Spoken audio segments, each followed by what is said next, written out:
And this is where I feel like I want to go into that great Australian song. He's been to Thailand, Hong Kong, Macau, China, South Korea, Japan, Hawaii, and the USA, and Australia, of course. So, quite a few countries that John has worked in recently. For those of you who don't know, this is where I go mobile. John has also written, produced, and signed various, well, it's not big enough to hold everything John's written. A best-selling Amazon book, designed for small businesses to take them from struggling to brilliant. He's also produced numerous DVDs and courses which are available on Audible. I know is where I keep finding them, tucked away on through there. And for those of you who aren't aware, I have the first proof copy of John's new book, which will be given away today. Not this particular copy, I believe, going into the future. Not getting that one. So, quite a bit of information around about what John can do for your business and how he can work with you. In just the last year, John was a finalist in Australian Business Management Business Excellence Awards. That's a lot of business in one sentence. For an owner manager, and has been nominated as the 2015 Manager of the Year. Not happy to sit on his laurels, John is currently a nominee in the 2015 Business Telstra Awards, a nominee in the 2015 Small Business Awards, a nominee in the 2015 IPPY Awards, a finalist in the 2015 Axiom Business Book Award, and a nominee for the 2015 Australian Small Business Champion Award. So this gentleman has got the runs on the board. He can show you how to get the runs on the board for yourself. The idea of today, and I hope everybody grabbed one of these on the way in. Has everybody got one of those? Good. Yes, I'll take that. We're going to be working through some of this workbook. The idea today, folks, is to assist you to start to work through how you produce a business plan. Business plans are vital to the success of your business. It's something that we had tried an awful lot before we met John. We had pages and reams of what we were going to do and how we were going to do it and why we were important and what our vision was and where we were going. And that gathered dust in a drawer somewhere quite happily. And we tended just to keep doing things in the way that we wanted to do them because it was easier than changing or easier than doing it properly. It was even easier then to go to our business coach and say, well, this just doesn't work. When we started listening to what John said, when we started applying what John said, suddenly our profits, our engagement, our returns all started to go through the roof. It's my absolute pleasure now to introduce, with an overwhelming round of applause, that's you, Mr. John Millar. I love it. Thank you, thank you, thank you, thank you. I'm actually not going to use the microphone today because I know that I've got a very soft voice that tends to carry to the end of the room. Jared, can you hear me okay? Yes. Excellent, excellent. More importantly, Robert, everyone just turn into the camera and just give it a little wave to the camera and to the back. Good, you're all movie stars, well done. Fraser's introduction is really hopefully giving you the setting of what we want to try and cover today.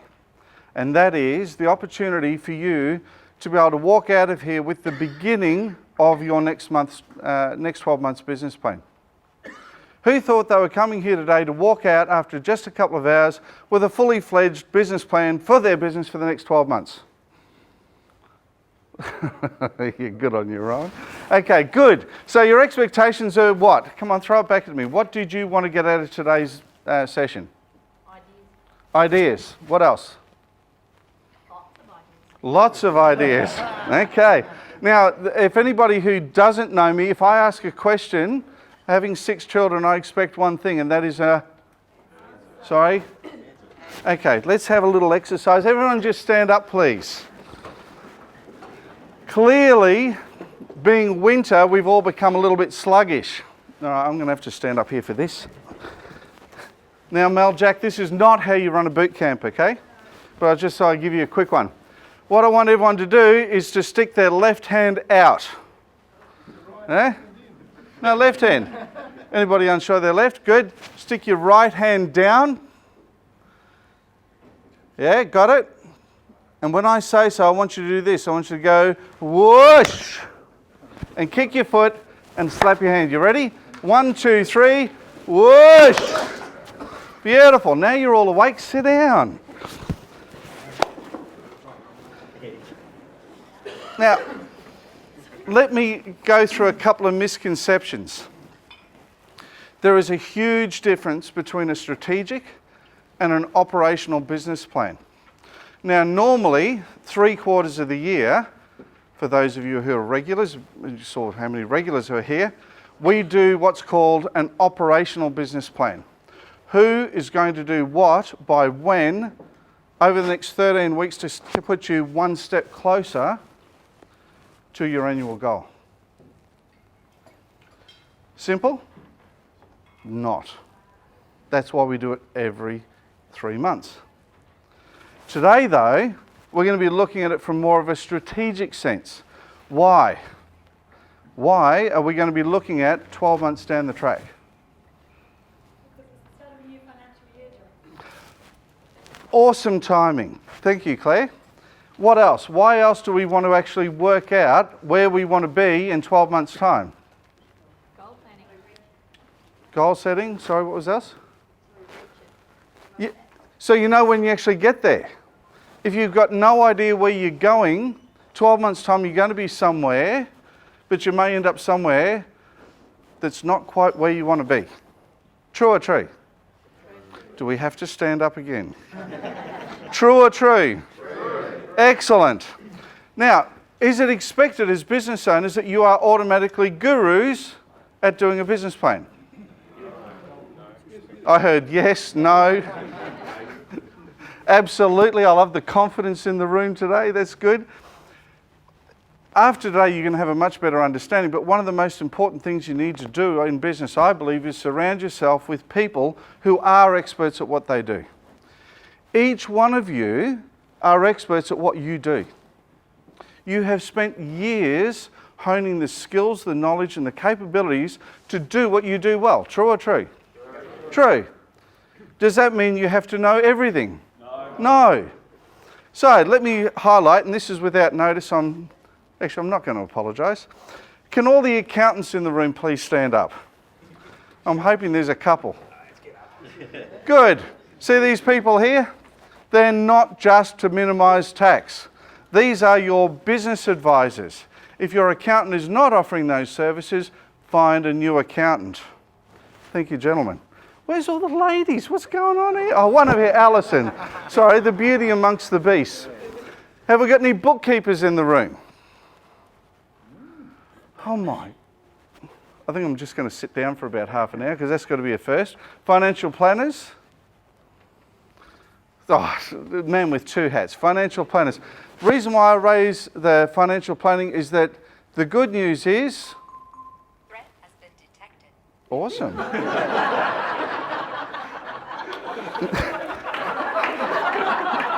Can I have some IT assistants in the room? Thank you. Yes. Okay, and the threat is...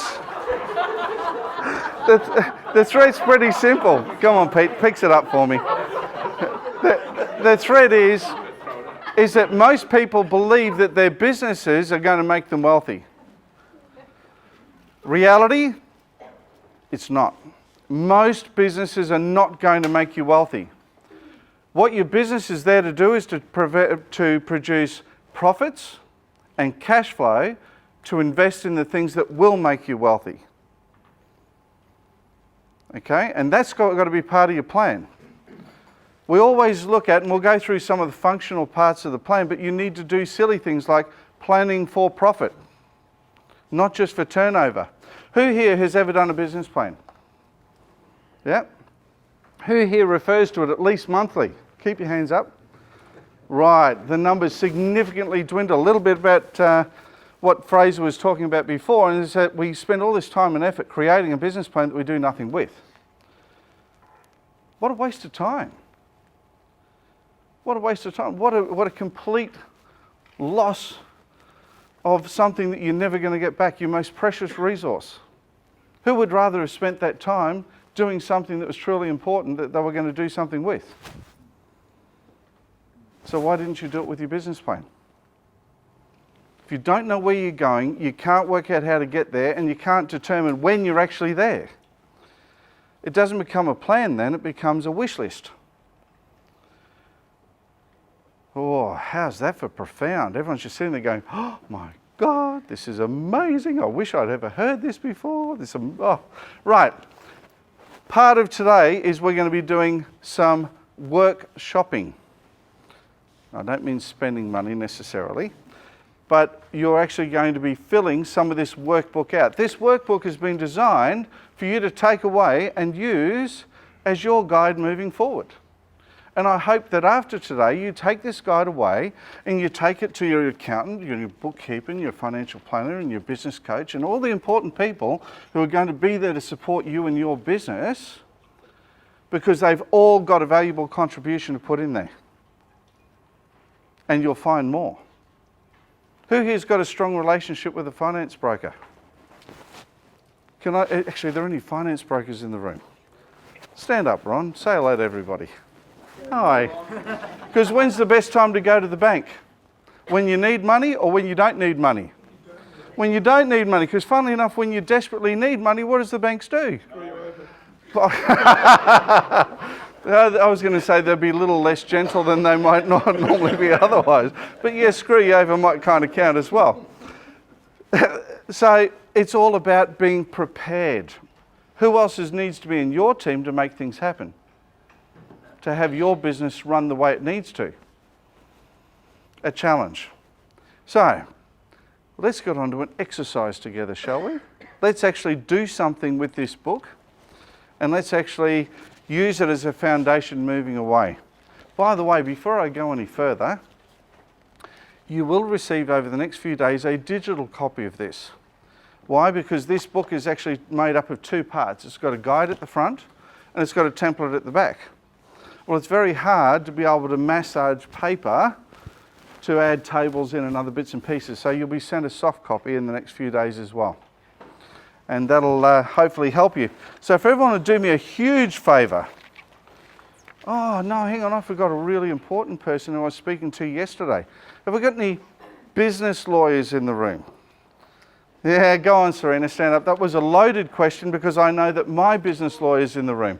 Why did I ask for a business lawyer rather than a divorce lawyer? Well, if you don't deal properly with one, you're probably going to end up with the other. But that's the reality. Too many of us get advice from the wrong people. So we go to a lawyer who doesn't understand business. Why? They have that nice little title at the front. Find the right people, work closely with them, build the business. Now, let's get into some fun, shall we? So who has not got a book? Good, so there's no excuses. Does everybody have a more profit, less time pen? Thank you, Ron. One of these? Yeah, put your other pens away. I'd like you to write with our pens. Because I'd like to remind you who you're dealing with today. It'd be kind of nice. Is there anybody here who's incapable of writing? Excellent. So, we now determined that you've got the capacity of something to write on. You've got something to write with, and you've got the ability to actually write. Amazing. So let's go to the beginning of the book. I think it's not marked as a page. It's called a template overview. There's a bunch of things in here we're not even going to touch because there's things that you're just going to have to look at later or are just not really appropriate to do in a group setting. Does that make sense? Or is there anybody here who's really comfortable about talking to their financials in detail to the people at their table? No. Actually, before we go any further, let's do one little exercise. Can everyone turn to the person on either side of them and give them a quick high five?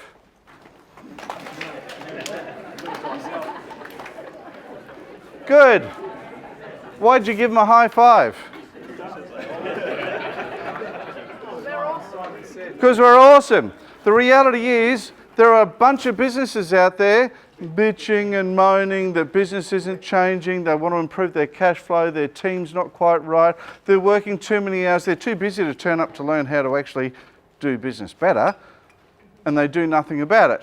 High fives for each one of you because you got off your backside and you turned up and you're here. Step one. Step two is to do something while you're here.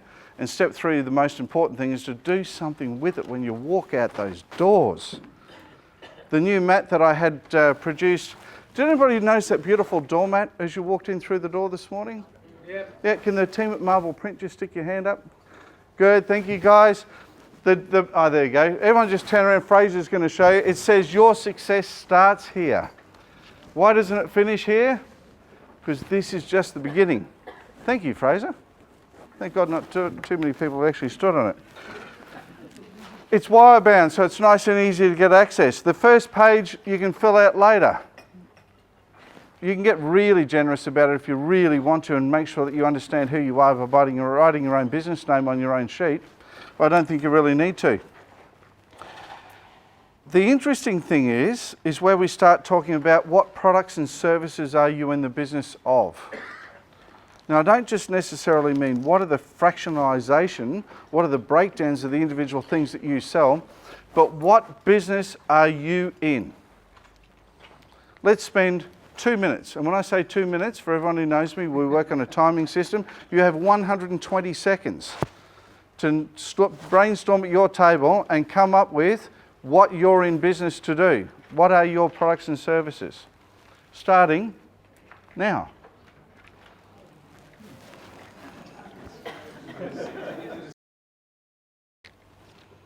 Who else would like to give it a crack? Hayden, stand up. Come on, we're all friends here. I see myself as being a team motivator and an image consultant. I've got a large customer at the moment with 500 staff and they're completely redoing their uniforms nationally, and it's to do with the fact that they're not happy with their presentation. Staff turn up badly dressed and the customers respond accordingly. So I see myself as a team motivator, and I know the feedback I get, that's what I get. And you do that by providing... Smart uniforms. Thank you. How many of us, and let's be honest here, let's put our hand up, and let's not be shy with each other, wrote down, I build beautiful homes, or I design beautiful homes, or I do figures, or whatever it is that you do? Nobody. Excellent. Oh, one. Bill, what did you say? I fix computer stuff. Sorry? IT services, computer big services, and technology implementation. Interesting. Did everyone hear that? Bill, go and stand up. You knew that was coming, buddy. You knew it was coming. It wasn't a big surprise. I just put down IT services, computer fix services, and technology implementation services. And what are our IT friends in the room here really here to do? Help as a business owner ensure that I don't have to think about my freaking IT. Yeah? Who here, who's not in the IT game, loves it when their computer breaks down? Yeah, loves that disruption inside their business. So what do we really want? You're in the business of providing peace of mind and security so that we can focus on what we're really good at so that you can just take it happen. And you do that by fixing, upgrading, replacing, that sort of thing. Have I challenged a little bit of the way that you think about what you do and why so far? Right, well, let's get even further down. Let's have another quick exercise. I'm going to give you a little bit longer because I want you to work together as a team and brainstorm it, and then I want each table to nominate one person who's going to speak. It's on the next page, it's at the very top, which is, who is your target market? And for the person who writes down someone with a heartbeat and a checkbook, I will run you over. Right, you have 3 minutes to brainstorm it as a team. That's 180 seconds starting now.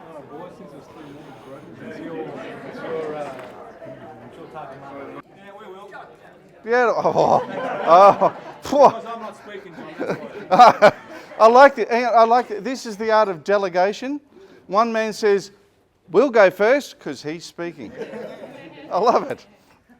Well, we all work in different industries. Well, three of us do work the same as the others don't, so Good. it's hard to get a consensus around that. But in terms of a finance broker's target market, or the niche, client niche that we're looking at. Or, Speak up. Yeah. Everyone's got to hear. Sorry. Basically, it's to assist people that haven't got the time or the inclination to source finance. So it's people of those two challenges. Yes, drill down to specific niches like doctors or dentists or whatever it might be, but basically professional Professional. Okay, thank you. Go on, Megan. You were. Don't you love it when the guest speaker can't wait to get up and talk? Come on. For me, I'm a digital coach, so my ideal niche is small business owners, professional service providers like finance brokers, accountants, lawyers, real estate, who are time poor, need to have a solution and waste too much time trying to find that solution. And I come in and I implement it, I train it, and then I'm the handheld support. Beautiful. Thank you. And you'll hear a lot more from Megan later in talking about technology solutions to help us overcome some of those problems. Next table. Come on, I'm going to start picking on tables now. Come on. This one. I love it. You go first. I help business owners who want to have the right conversations to increase their business outcomes and profitability through gaining knowledge and making the right relationships. Excellent, thank you. Now the troublemakers in the back left-hand corner. That's you. For us, we're owners corporation managers, so our target market is people living or working in strata communities who are dissatisfied with their current manager and wants the confidence of knowing that the manager that they would appoint is going to be the very best, and we manage and we accomplish that by offering a service performance guarantee. We're the only ones in the industry who do it. Nice plug, Mark. I love it. I love it. Now, the reality is the book, and I had this raised a little bit earlier today, the book is not done for you to complete sequentially that you can't complete the next bit before going any further. Do what you need to do, because there's parts in there that are going to talk about your marketing plan. And your marketing plan is important because now you know who you want to talk to, and your marketing plan is going to help you to determine how you're going to talk to them, what mechanisms you're going to use, what messages you're going to use. But I believe those things need to be underpinned by something just a little bit further down on the page, which is around your vision and mission. Now, unfortunately, many small business owners, their vision, their long-term vision is, can I get home in time for tea tonight? Fairly short-term vision? Yes. My mission is to try and make enough money today so that I can stay open tomorrow. Fairly short-term mission? Yes. For those of you who've done gaining focus in your business, which is a different session, we talk about the difference between a vision and mission. Is there anybody here who'd like to share what the difference is and what is a vision and what is a mission in a business? And I don't mean something that's stuck on a frame up on a wall that looks really cool that you paid someone 10 grand to write. What's a vision and mission? What is a vision? Anybody want to give it a crack? Kerry? A vision is your, I guess, reach for the stars type, the biggest thing you could possibly reach. And mission is how you're going to go about doing that. Perfect. Everyone give Kerry a round of applause. And I reckon if I replayed the session that we did together on that, that would have been almost word for word what I would have said. Thank you so much. But that's exactly what it is. A vision is something that has to be bigger than you. It has to be something that's almost unattainable. That's why we call it a vision. It's a long-term prospect. The mission is, what are we going to do to ensure that we are on our pathway to achieve our vision? Let's do a quick exercise now and have everybody produce your own vision. And think big is the key. Think big. Because big to you might not be big to somebody else, but it's big for you. And your business plan is for you, not somebody else. So let's spend a few minutes on that, and feel free to brainstorm these at the table as well. What is your vision for your business? Where are you going to be in 5, 10, 15, 20 years' time? Or retired.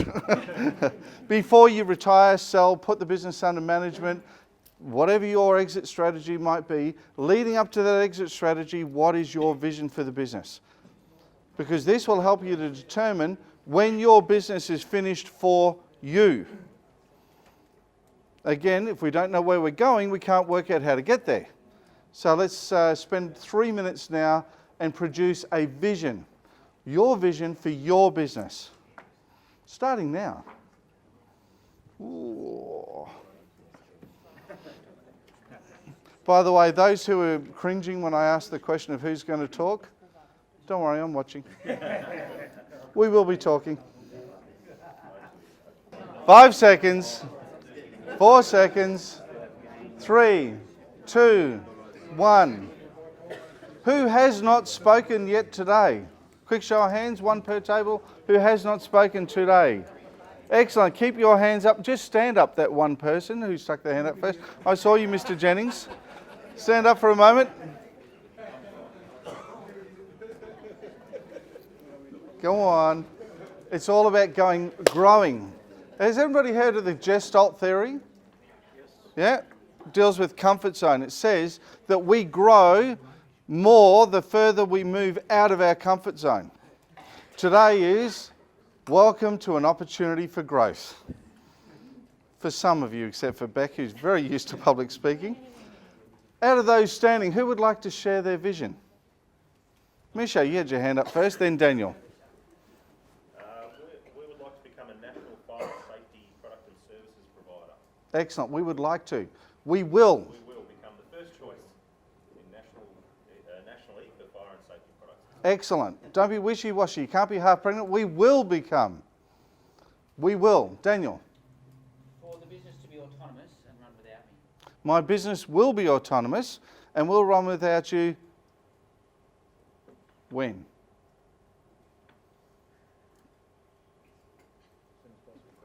Good question. Thank you. I'm really hoping that I asked some good questions. Good thing to sit down and talk to your beautiful wife about. So when the hell are we getting out of this bloody thing? Right. Who else would like to give it a crack? One more. Uva. In the next 10 years, I will have assisted 30 more people to gain in excess of $1 million in property investments. Beautiful. Thank you, Uva. Sit down, everybody. Part of what we just covered then is an important aspect of a goal. Who's ever heard of the theory of SMART? Yeah? SMART. Who wants to be smart and give me the acronym for SMART?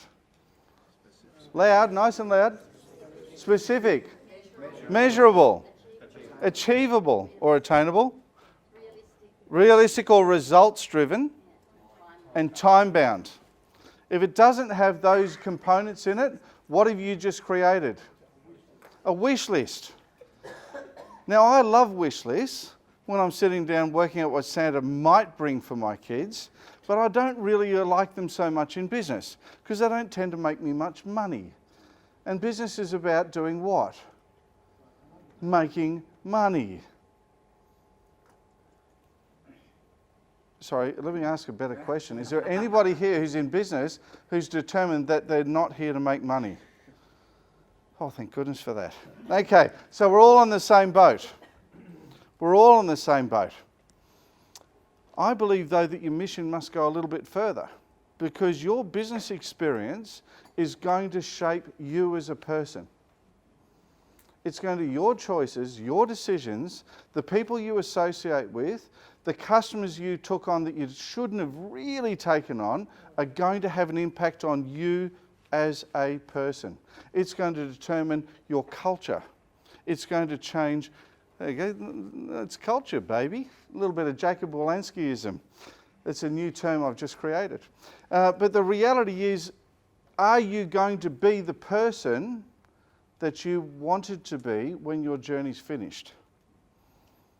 Because that's a key component. Because when your business is done and dusted, and it's going to be one day, whether you die at the desk, you sell it, you put it under management, whatever you end up doing with it, it's going to be done for you sometime.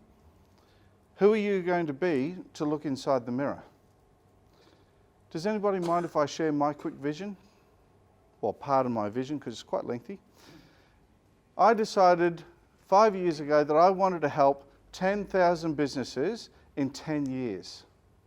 Did I mention that that was 5 years ago? Halfway there. Now, I love coaching. I love working with people one-on-one, but what's the chances of me getting around and helping 10,000 people in 10 years? Slim to nil? Yeah. So part of my mission, the pathway by which I'm going to take to get there was, how else can I help people? And part of that was, I'll create a group program. Yeah. Oh, hang on, let's put it on video. Let's sell that video on Amazon. Let's put it on audio books. Let's create books. Let's share the wisdom that way. The good news is we've already helped more than 10,000 people. So now the goal is I want to help 50,000 people in the next 5 years. Big goal? Unattainable?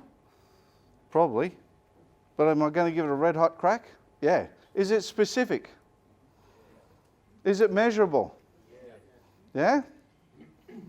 Is it achievable? I hope so. I believe so. Is it results driven? And does it have a time-bound factor on it? And did it take 4 pages to write? No. So have a think about it. What do you want to do and how do you want to do it, and what is going to get you excited within your business? I love it every time I hear Uwe talk about his business and what he does. I even love it when I talk to the people that you've helped who have that, I'm making money. That's kind of cool, because that's a good example of people having a successful business being able to then invest in the things that will make them truly wealthy. Who enjoys working in their business? Who wants to do it every single day and not make $1? No, right? So I've said this, 5 times? We're here to make money, we're here to make money, we're here to make money, we're here to make money. Does that mean that we have to let ourselves down in our vision and how we communicate with people, how we engage with people? You should be proud enough to introduce your family to your clients. Your clients should become your friends. And if they can't, then do you really want to do business with them? I'm really lucky to have a number of really good friends that we just happen to do business together as well. Who here's got that experience? Most of us. Wouldn't it be cool to have more? Would that not need to be part of your vision as well? Interesting way of looking at it. Let's have a look at, oh, sorry, I thought it was there. I've got a microphone here and I've thought I've got a huge black thread running just down the side. You can cut that out later, can't you, Rob? Yeah, good. Let's have a look at a really interesting, now that I've thrown you into a profound just spasm of business, a little bit further down on the other page, or at the top of the other page, it's got something that most of us tend to avoid. And if we don't avoid it, we don't necessarily do it particularly well, and it's called finances. Finances. Let me ask you, and I'm not going to ask you to put your hands up because I'm not going to embarrass people in the room. Do you have a current cash flow forecast? So that you know where your money's probably coming from and where the heck it's probably going to go. Who's got a profit forecast? You don't have to answer these things, but if you don't have them, my suggestion would be to write down, must do cash flow forecast. Must talk to accountant and bookkeeper about, what's it called? Profit forecast. One of the great joys of actually investing the time and money into a business plan and doing it really, really well is that when you do take it to a bank, because leveraging other people's money is a good thing, come on, you guys are being extra quiet. You didn't even admit you're in the game. How's that you're embarrassed that you're a finance broker? When you go to the bank and you've got a good quality business plan, what are the banks more likely to say? Yes. Speak up, please. Yes. Yes. Why? Yeah, sorry. You're organised, yeah? Banks like organisation, they're a little anal. Man, you know where you're going. You know where you're going, Hayden? I've worked in very large finance companies and the business plan quite often is not even read. The reason they want a business plan is to know that you've got a plan. To show you've got a plan. And Yep. so what's in it is sometimes it's more to say, these guys know what they're doing. Yep, but what's the number one reason why a bank wants to see your business plan, your forecast and everything else? So you can make it, because they're in the business of making money. Now, isn't it funny that the people who are likely to give us the money that we need in our businesses require us to do something that's going to show that we're capable of making money? Do I have to continue that sentence? I mean, really, they just don't do it because they're pencil-pushing rednecks. Some of them are. We know a couple who aren't, don't we, Grant? Not a lot. There's a couple. Right, but the reality is they want to do what? They want to reduce risk. Financial risk. Would it not be a bad idea for you to be able to reduce or eliminate risk in your business because you knew where your money was, where it's been and where it's going? What you going to do with it? When's the best time to do some tax planning, Mr. McDonald? All the time. Why don't we just wait until 30 seconds before the 30th of June finishes? It's too late. So these are open. When's the best time to sit down with your clients, please? Come on, Pete, tell me. All the time. All the time, right. So who here goes to see their accountant, their financial planners, their book and their bookkeepers more than once every quarter or once a year? Put your hands up. And I will guarantee that most of you are financially literate. I'm always gobsmacked when I meet a new client. I was referred to one yesterday, and he had completely mixed up his margin versus his markup. He was telling me that he was working on a 50% markup. What he was doing, and I'll just give you simple figures, is if he bought a product for $10, I said, if you buy a product for $10, what does that mean you sell it for? He goes, $15. I said, excellent. So that gives me a 100% margin. I said, no, you've just marked it up 50%, and that gives you how much margin? Around a third, right? Until he told me that he also included in that $15 GST. And he wondered why his sales had gone through the roof. He was smashing his competitors, but he didn't have any money. He had lots of cash flow, but he didn't have any profit. I've seen a number of very profitable businesses with no cash flow go belly up. I've also seen a number of unprofitable businesses, but with awesome cash flow, continue to thrive. Wouldn't it be cool to have both? If you don't budget for both, if you're not forecasting for both, what are you going to get? You're going to get whatever you get because you've got no idea what you were supposed to get. Now, I could crap on for hours about money because money's really cool.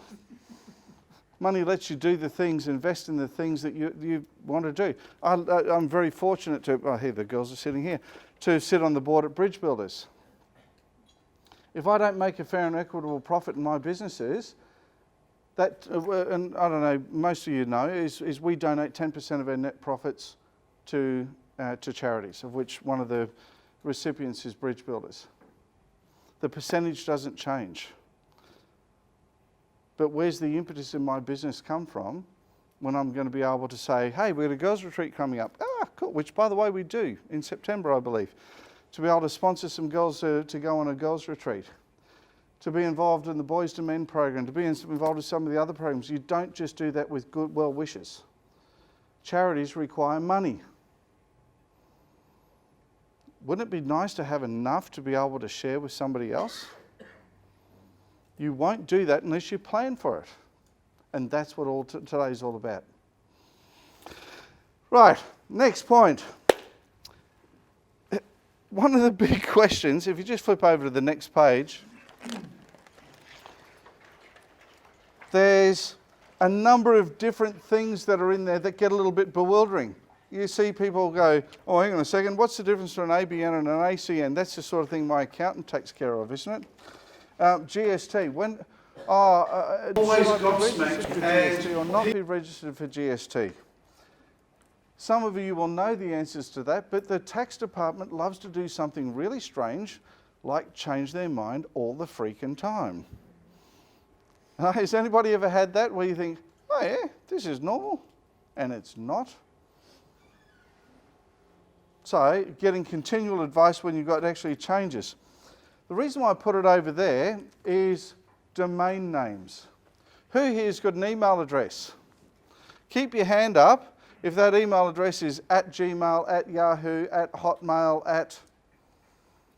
Excellent. Anybody who's got one of those, it's not hard to register your business name and change it, or your URL, to make sure you don't even need a website. But I've come to the realisation, Rowan uses a fantastic slogan which I love: a business with no sign is a sign of no business. Business is moving into both bricks and mortar and clicks and mortar. If you don't have an online presence now, get one. If your external presence isn't matching up with your online presence, fix it. Are you truly proud of how your business is being represented? I'm gobsmacked when I see, oh, well, I've got a website and it looks kind of crap and doesn't really work all that well. But hey, that's the face I'm using to the general public, to my potential clients. Because what are we really saying to them? Yeah, I'm pretty crap, aren't I?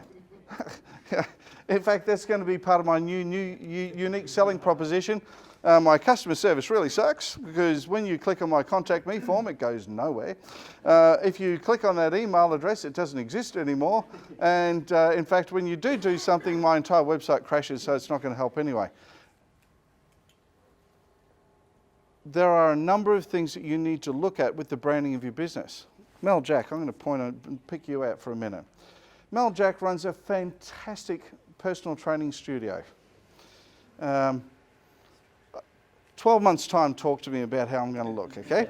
But the reality is, one of the things I love when I see Mel's business, and she's not a client of mine, by the way, so I'm not saying this to pump up someone's tyres, her branding is exquisite.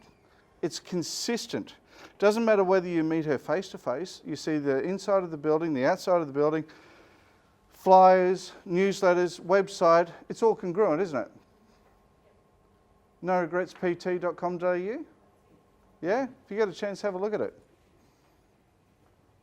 What else has she done to build her branding? She's developed a whole host of free content. And that has to be part of what we're looking at. Isn't it funny? Why would you give all these personal training tips away for free, Mel? Aren't you just giving away the gold?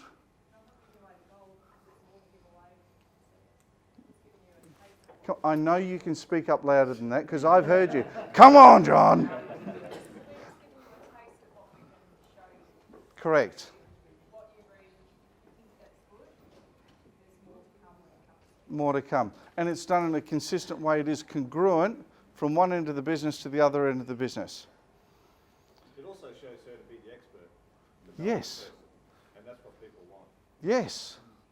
So part of your plan needs to be the expert. How do I need to do that? How do I need to be congruent in my business? Jared, here's an interesting question. How many times do you see letterhead? Do you see a business card, and do you see someone's email signature and they don't look anything the same? Every day. Every day. Every day. And then the vehicle signage, which might have been put on by Sonorama Oakley, small plug for you there, Ro, doesn't match up. Why? Because you haven't got your branding part of it. This all has to be part of your planning. Right, so people often ask me, what do I need to plan for in my business plan? The answer is really simple. Everything. The hard question is, what do I need to plan now? What's most urgent, most important? Most urgent, most important. How are you going to determine those things?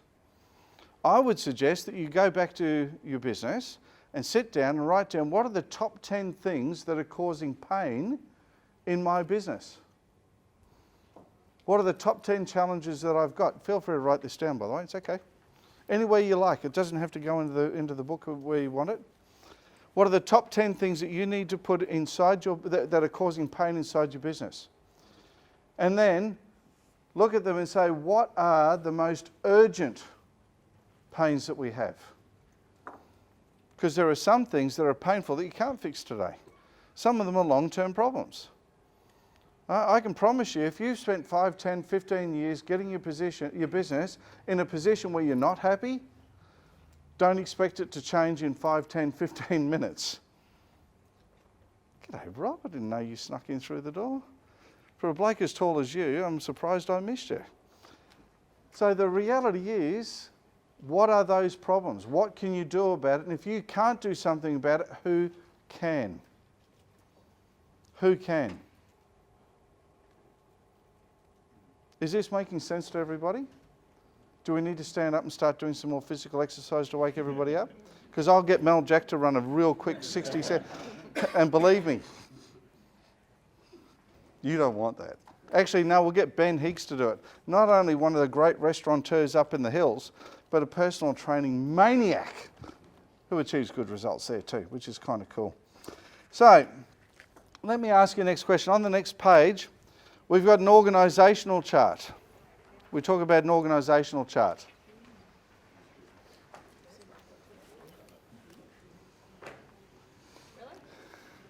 Well, it should do. It says business location, buy lease, organisational chart. Figure 1, organisational chart, which is after trading names, ABNs, licenses, permits.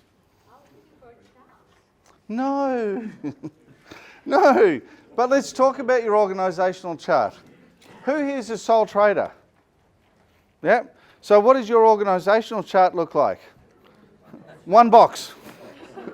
Right? That's me. I'm everything. I would suggest no, you need to go a little bit more detailed than that. Should we create an organisational chart for what we have now or for the business that we want to become? Good answer. Did everyone hear the answer when I asked that question? It was no. Because the actual answer is it's the business that we're going to become. Because if you create an organisational chart with your vision and your mission in mind, your future in mind, what's your organisational chart going to look like?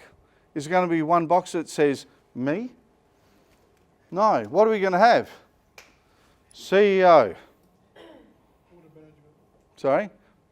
Board of Management. But hang on, let's get to the really important stuff, Hayden. Personal assistant. Board of Management. And work your way down. Because as a business owner, what are you responsible to do? You're the HR manager. You're the IT manager, even if you get the IT gurus in. Right? You're the IT manager. What else are you? You're the finance manager. You're the marketing manager. You're the sales manager. You're the customer service manager. You are everything inside the business. And as you build a team, some of those names will start appearing in other boxes. So when you're a sole trader, you create this great organisational structure of where you want to take your business, where you really want it to be. Then look at things like which each individual role's got what? Position description. Be kind of cool to know who's going to do what, right, in your new empire. What else are we going to have? We're going to have KPIs. Who knows? All right, let me ask a better question. Who doesn't know what a KPI is? Go on, stick your hand up. It's okay, because if you knew everything, you wouldn't be here. And believe me, the amount of training I do just simply highlights that I've got a lot more to learn. So it's all good. A KPI is a key performance indicator. What is a key performance indicator? No. Target? No, because targets can be missed, can't they? Benchmark, yes. A KPI is the minimum standard by which I'm willing to accept your performance, which may deal with budgets and the like, but you should also have a budget around it. If your team don't have KPIs and you haven't got KPIs around a particular position, how does somebody know that they're doing a good job other than the absence of getting yelled at? Not exactly positive reinforcement, is it? Who likes to know when they've done a good job? Right, well that's part of your KPIs. Your key performance indicators, so I know within myself. So if you start getting into my ribs and telling me I'm not doing a good job, I'll go back to the KPIs. Have I done what you've expected me to do and more? How can we expect it in the other way if we haven't given them KPIs to understand besides telepathically? And by the way, do we have any telepaths in the room? No?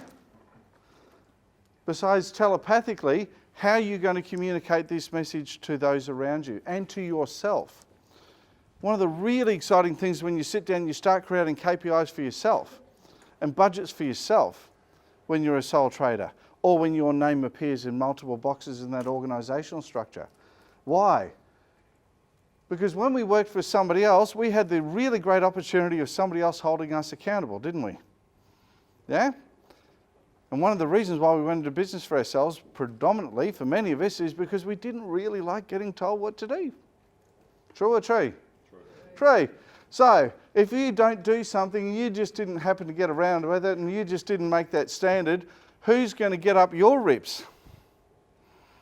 Business coach. Well, yeah. I'll slip you 50 on that one later, Gary. Yeah, yes. Right, so the reality is you can have external forces, but what's the most powerful force that we can have? Your own. This is the one that where you wake up in the morning. How many business owners here have been sick as a dirty dog, barely able to drag your carcass out of bed, and yet you still turn up and go to work? If you keep your hand up, if you would have done the same thing working for somebody else. Right. Yeah, probably not. There's ethics and there's just, hey man, I get 10 days sick leave. I'm going to suck it up, right?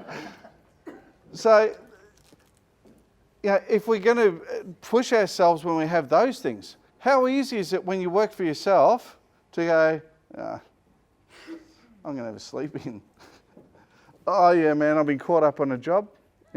Sorry, dude. It's just blowing out and I can't be there at 11 o'clock. That's right. Hey, do you want another pot there, buddy? Yes, please. Right, so who can let ourselves down? We do, and we do it more than anything else. One of the things I love about my wife, and for those of you who know my wife, is that she's the first person I tell that I'm going to do anything. Why? Damn straight. She is the first one to call BS on me faster than anybody else. Even if I've got 99% done, I'll still get from her, I don't care. You're still 1% short. Get onto it. No, I'm not suggesting you're all going to marry my wife. It's just one of her. But who else do you need to do to surround yourself to support your own drive, your own inclination to get things right? That has to be part of your business plan. Who's ever put that in a business plan? Here's my, by the way, I call them unreasonable friends. They're my friends, but they're going to stop me from letting myself down. Put it in your business plan. Find someone. And don't find someone who's going to let you get away with crap either. Couple other quick things before I wrap up my section, before I hand over to the lovely Megan, is I want you to just flip a little bit further forward to the next page where it talks about key personnel.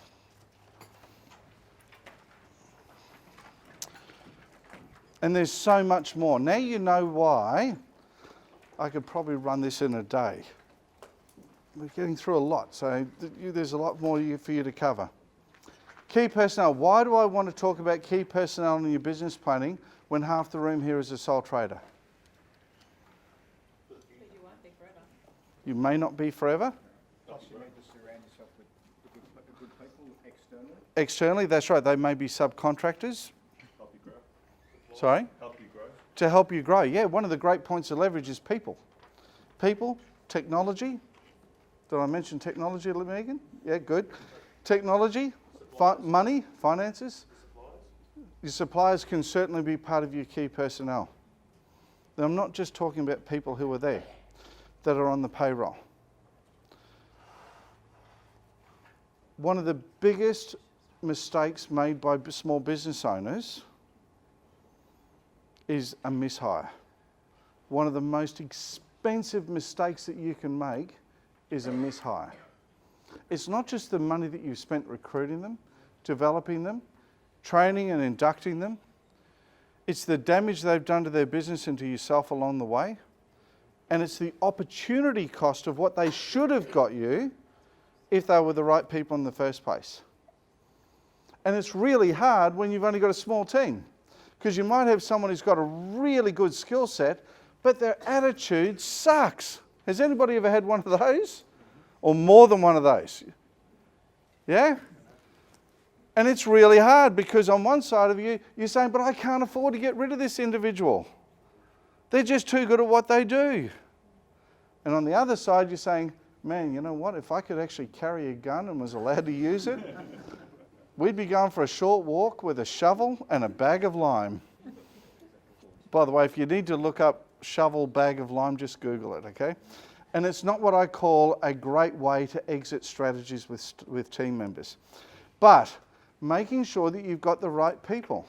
Whenever possible, hire for attitude, train for skill. But that's not always possible in a small business, is it? Not always possible. Sometimes you've got to make the decision on what you're prepared to tolerate. But I will promise you one thing, and some of you in this room have heard it from me many times. The day that you think someone shouldn't be with you is the day you need to start making a plan that they're no longer going to be with you. And the only difference that's going to occur, the biggest difference that's going to occur between that decision point and that decision action is the amount of pain that you can tolerate. Because if it was really that painful, you'd get off your clacker, you'd jump out there and you'd be straight into it for the recruitment. But we go, oh, yeah, I haven't got around to it yet. They're causing me pain, but not much pain. I can still put up with it for now.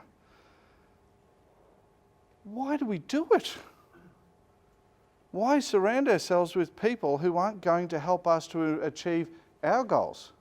Because before you get out of bed in the morning, it's cost you money. Before you make your first sale for the day, the risk is carried on your shoulders, our shoulders. And it's tough. It's rugged. So we've got to make sure that we bring those people into our team who are going to be supportive of our vision.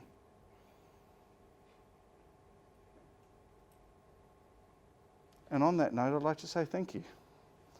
Look forward to catching up with you after today, but take this away. Do something with it. Because you've all got really exciting opportunities to take your business to a whole new level. And the first place that it starts is with you and your PLAN, your plan. Thank you very much.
Thanks, buddy.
Alternative.